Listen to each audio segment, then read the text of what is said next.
அன்பு நேயர்களுக்கு கனிவான வணக்கம். கிருஷ்ணகிரி மாவட்டத்தின் கருத்து கணிப்பு 2026. வெல்லப்போவது யார்? கிருஷ்ணகிரி மாவட்டம் தமிழகத்தின் வடமேற்கு மூலையில் உள்ள கர்நாடகா மற்றும் ஆந்திராவினுடைய எல்லையை ஒட்டிய ஒரு மாவட்டமாக இருந்து வருகிறது.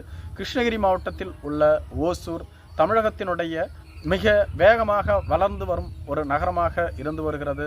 மேலும் தமிழக பொருளாதாரத்தில் மிக முக்கிய பகுதியாகவும் இது விளங்கி வருகிறது. அது மட்டும் இல்லாமல் எல்லையில் அமைந்திருப்பதனால் தெலுங்கு மற்றும் கன்னடம் பேசக்கூடிய மக்களும் கணிசமாக இருந்து வருகிறார்கள். கிருஷ்ணகிரி மாவட்டத்தை பொறுத்தவரையிலும் வன்னியர்கள் கணிசமாக வசித்து வருகிறார்கள். இவர்களுக்கு அடுத்து பட்டியலின மக்கள், கொங்கு வேளாள கவுண்டர்கள், ஒகாலிக்காக்கள், தெலுங்கு பேசும் நாயுடு சமுதாயத்தினர், கன்னடம் பேசும் கவுடாக்கள், இஸ்லாமியர்கள், கிறிஸ்துவர்கள் வெற்றியை தீர்மானிக்கக்கூடிய சக்திகளாக இருந்து வருகிறார்கள். மேலும் கிருஷ்ணகிரி மாவட்டத்தில் 6 சட்டப்பேரவை தொகுதிகள் உள்ளது. ஊத்தங்கரை தனி தொகுதி மற்றும் 5 பொது தொகுதிகள் அடங்கியுள்ளது. ஓசூர் சட்டப்பேரவை தொகுதி, இங்கு திமுகவின் சார்பில் SA சத்யா அவர்களும், அதிமுகவின் சார்பில் முன்னாள் அமைச்சர் பாலகிருஷ்ணா ரெட்டி அவர்களும், நாம் தமிழர் கட்சியின் சார்பில் ஸ்டாலின் அவர்களும், TVKவின் சார்பில் வேந்தர் கரசன் அவர்களும் போட்டியிடுகிறார்கள். இங்கு அதிமுகவிற்கு 34லிருந்து 40% பேரும், திமுகவிற்கு 38லிருந்து 42% பேரும், நாம் தமிழர் கட்சிக்கு 2லிருந்து 8% பேரும், TVKவிற்கு 14லிருந்து 20% பேரும், இதர கட்சிகளுக்கு 1லிருந்து 4% பேரும் ஆதரவு அளிக்கிறார்கள். இங்கு கடுமையான இழுபறி நிலவுகிறது. தளி சட்டப்பேரவை தொகுதி, திமுக கூட்டணியில் இருக்கக்கூடிய இந்திய கம்யூனிஸ்ட் கட்சி போட்டியிடுகிறது. அக்கட்சியின் வேட்பாளர் சிட்டிங் MLA ராமச்சந்திரன் மீண்டும் போட்டியிடுகிறார். இதேபோன்று அதிமுக கூட்டணியில் இந்த தொகுதி பாஜகவிற்கு ஒதுக்கப்பட்டுள்ளது. பாஜகவின் சார்பில் நாகேஷ்குமார் அவர்களும், NDKவின் சார்பில் நரசிம்மன் அவர்களும், TVKவின் சார்பில் சுரேஷ் அவர்களும் போட்டியிடுகிறார்கள். திமுக கூட்டணிக்கு 40லிருந்து 46% வாக்குகளும், அதிமுக கூட்டணிக்கு 34லிருந்து 40% வாக்குகளும், NDKவிற்கு 1லிருந்து 7% வாக்குகளும், TVKவிற்கு 11லிருந்து 17% வாக்குகளும், இதர கட்சிகளுக்கு 5% வாக்குகளும் கிடைக்கிறது.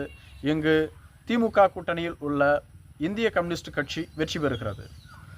ஊத்தங்கரை சட்டப்பேரவை தொகுதி, இந்த தொகுதியை திமுக காங்கிரஸ் கட்சிக்கு ஒதுக்கியுள்ளது. காங்கிரஸ் கட்சியின் சார்பில் குப்புசாமி அவர்களும், அதிமுகவின் சார்பில் தமிழ்ச்செல்வன் அவர்களும், NDKவின் சார்பில் மேகலா அவர்களும், TVKவின் சார்பில் இளையராஜா அவர்களும் போட்டியிடுகிறார்கள். இங்கு காங்கிரஸ் கட்சிக்கு 28லிருந்து 34% பேரும், அதிமுகவிற்கு 34லிருந்து 40% பேரும், NDKவிற்கு 3லிருந்து 9% பேரும், TVKவிற்கு 21லிருந்து 27% பேரும், இதர கட்சிகளுக்கு 1லிருந்து 5% பேரும் ஆதரவு அளிக்கிறார்கள். இங்கு அதிமுக வெற்றி பெறுகிறது.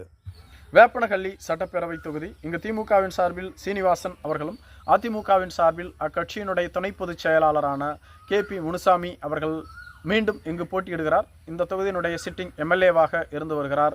NDKவின் சார்பில் நாகராஜ் அவர்களும், TVKவின் சார்பில் சம்மங்கி அவர்களும் போட்டியிடுகிறார்கள். இங்கு காங்கிரஸ் கட்சிக்கு 33லிருந்து 39% ஆதரவும், அதிமுகவிற்கு 34லிருந்து 40% ஆதரவும், NDKவிற்கு 1லிருந்து 7% ஆதரவும், TVKவிற்கு 18லிருந்து 20% ஆதரவும், இதர கட்சிகளுக்கு 1லிருந்து 5% ஆதரவும் கிடைக்கிறது. இந்த தொகுதியில் கடும் இழுபறி நிலவுகிறது. கிருஷ்ணகிரி சட்டப்பேரவை தொகுதி, இந்த தொகுதியை காங்கிரஸ் கட்சிக்கு திமுக வழங்கியுள்ளது. காங்கிரஸ் கட்சியின் சார்பில் சிட்டிங் MLA செல்லகுமார் அவர்களும், அதிமுகவின் சார்பில் அசோக்குமார் அவர்களும், நாம் தமிழர் கட்சியின் சார்பில் சுகந்தி அவர்களும், TVKவின் சார்பில் முகுந்தன் அவர்களும் போட்டியிடுகிறார்கள்.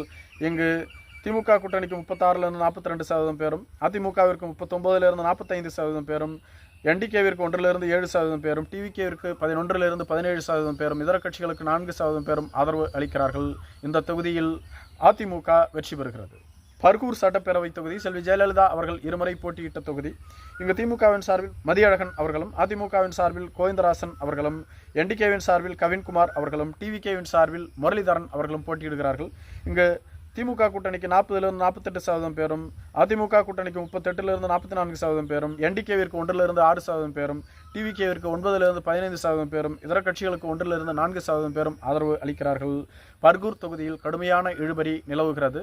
கிருஷ்ணகிரி மாவட்டத்தில் உள்ள 6 தொகுதிகளில் 2 தொகுதிகளில் அதிமுக வெற்றி பெறுகிறது. ஒரு தொகுதியில் திமுகவின் கூட்டணி கட்சியான CBI வெற்றி பெறுகிறது. மீதம் உள்ள 3 தொகுதிகளில் கடுமையான இழுபறி நிலவுகிறது. நன்றி.